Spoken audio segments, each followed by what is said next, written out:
सबभन्दा पहिले यो फाइल खोल्नु होला हाम्रो यो मार्कसिट म्यानेजमेन्ट सिस्टमको यसमा यो सिस्टम सिक्युरिटी इनेबल गर्नु होला। त्यसपछि एउटा नोटिफिकेसन आउँछ यो भनेको एक्सपायरी डेट राखेको छ यो वर्कबुकको लागि। त्यसपछि यसमा एडमिन र युजर नेम र पासवर्ड हालिदिनु पर्ने हुन्छ। सिम्पली हालेर ओके गर्नुपर्ने।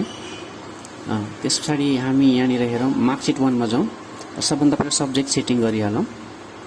सब्जेक्ट सेटिङमा यहाँ हेर्न सक्नुहुन्छ सब्जेक्ट सबै क्लासको सधैँको पेजदेखि 10 सम्म। अहिले हामी 1 को एउटा मिलाएर हेरौँ। दुईवटा म बाई डिफल्ट सब्जेक्ट हाल्दैछु, त्यसको फुल मार्क्स र पास मार्क्स हजुरले आफ्नो स्कुलको हिसाबले हाल्नु होला।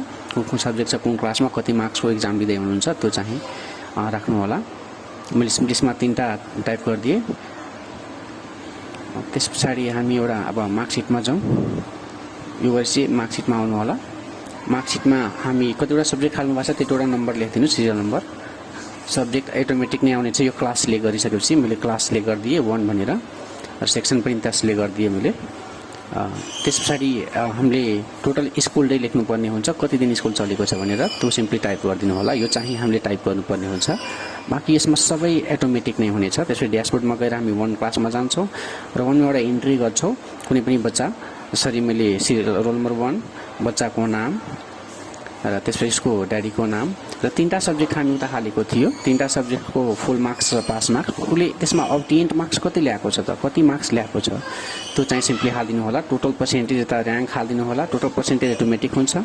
र्याङ्क हालिदिनु होला र प्रेजेन्ट डे कति छ त्यो चाहिँ गरिदिनु होला। र्याङ्क पनि अटोमेटिक नै निकाल्छु तर धेरै बच्चा भएपछि त्यसमा हुन्छ फर्मुला। त्यसपछि हामी मार्कसिटमा सिम्पली आएर क्लास 1 मा यहाँ रोल नम्बर 1 हालेर ठ्याक्क जसरी त्यसमा अब क्लिक गर्नुहुन्छ त्यसको सबै डिटेल्स अटोमेटिक नै एपेयर भइहाल्छ। त्यसरी ठ्याक्क क्लिक गर्नु होला। हेर्नुहोस् सबै अटोमेटिक आइहाल्यो। सबै कुरा यसमा अटोमेटिक छ। मानौ यसलाई डिलिट गरिदिनु भयो, डिलिट भयो मिस्टेकले र फेरि क्लिक गरिदिनु भने फेरि आउँछ। यो डिलिट हुँदैन। यो VB को मद्दतले बनेको हो। ग्रेडहरू सबै अटोमेटिक नै हुन्छ। टोटल पर्सेन्टेज र्याङ्क एटेन्डेन्स सबै कुरा हुन्छ यसमा। सबै अटो नै हो, अटो जेनेरेट भएको हुन्छ। अब यसलाई सिम्पली तपाईँले यो प्रिन्ट प्रिभ्यू गरेर या डाइरेक्ट प्रिन्टको बटन क्लिक गरेर प्रिन्ट गर्न सक्नुहुन्छ। र यहाँनिर तपाईँको आफ्नो स्कुलको या संस्थाको लोगो हाल्नु होला सर। त्यस पछाडि यति हो। र यदि यो बनाउन सिक्नुहुन्छ भने हामीले ठ्याक्क कमेन्टमा छोड्नु, कमेन्ट बक्समा लेख्नु होला। हस् धन्यवाद।